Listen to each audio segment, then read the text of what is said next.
পৃথিবীর যুবকেরা সাবধান, আব্বা আম্মার সাথে খারাপ ব্যবহার করিও না। কেননা আল্লাহর নবী বলেন হুমা জান্নাতুকা ওয়া নারুকা, এই মা বাবা তোমার জান্নাত ও জাহান্নাম। আল্লাহর নবী বলেন রাজার রব্বি ফি রাজাল ওয়ালিদাইনি, ও যুবক ভাইয়েরা, আব্বা আম্মা যদি তোমার প্রতি রাজি হয়ে যায়, আসমানওয়ালা আমার আল্লাহ তোমার প্রতি রাজি হয়ে যাবে। আল্লাহর নবী বলেন উম্মতের যুবকেরা সাবধান,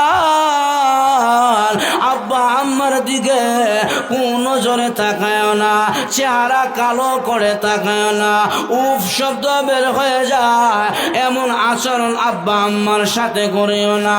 মা বাবা দুইজন সম্মানী ব্যক্তি, আল্লাহর নবী বলেন আল জান্নাতু তাহতা আকদামিল উম্মাহাত। রে পৃথিবীর যুবকেরা, তোমার মা বাবা